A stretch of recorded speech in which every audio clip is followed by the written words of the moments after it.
Welcome to Demystifying Math. In this lesson, we're going to solve a system of 3 equations and 3 variables by using the Gaussian elimination method. So we have this set of 3 equations with 3 unknowns. We're going to call our first equation R1, our second R2, and our third R3. These are often referred to as row 1, row 2, and row 3 in your system. Gaussian elimination will allow you to interchange any pair of equations. In other words, you could take R1 and exchange it with R3. You can multiply any of the equations by a constant as long as that constant is not 0. You can add multiples of one equation to a multiple of another equation and replace one row with that result. The goal here is to keep the first equation the same, eliminate the first variable in the second equation, and eliminate the first 2 variables in the third equation. Alright, so we're going to start by eliminating the x term in the second equation. When we want to eliminate a variable, we need to find a way to make our coefficients be the same but opposites. We can do that by multiplying the first equation by 3 and the second equation by -2. Then we're going to add those 2 new equations together. So multiplying R1 by 3, we have 6x minus 9y plus 3z equals 12. Multiplying R2 by -2, we have negative 6x minus 2y minus 6z equals negative 16. Now notice that because our leading coefficients are the same but opposite, they're going to cancel out when we go to add the 2 equations together. So our sum is negative 11y minus 3z equals -4. Now what we're going to do is replace row 2 with the new equation that we found. So that's going to give us a new system of equations to work with. And we're going to take this another step. We're going to eliminate the x term in the third equation.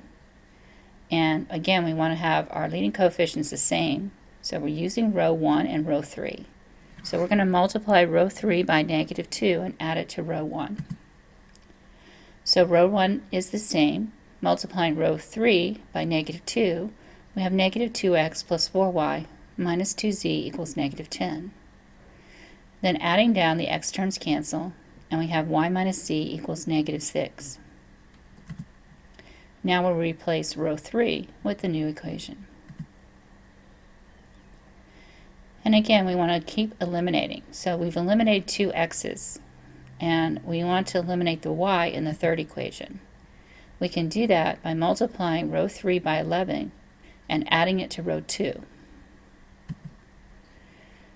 So row 3 multiplied by 11 gives us 11y minus 11z equals -66.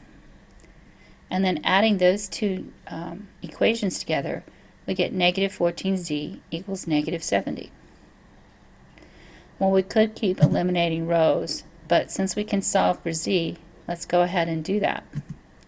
So if we have -14z equals -70, dividing both sides by -14 gives us z is 5.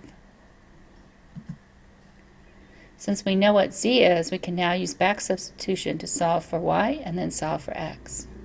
Back substitution just means we're going to go back up through the equations and plug in the values that we found. So we know that z is 5. We're going to go back to row 2 and plug in the value of z that we found and isolate y. So z is 5, so we have -11y minus 3 times 5 equals -4. And then simplifying and isolating y, we got y is -1. Now we have values for z and for y. So that means that we can solve for x, and we have to go back to the first equation, or R1, to solve for x. So replacing y with -1 and z with 5, we can now isolate x. So we have 2x plus 3 plus 5 equals 4, or 2x plus 8 equals 4, which means that 2x is -4, or that x is -2. The solution set is -2, -1, 5. Remember to put your solution set in an alphabetical order. And then you can go through and check your work by plugging the solution set into the original equations that you started with. Okay, thank you for tuning in to Demystifying Math.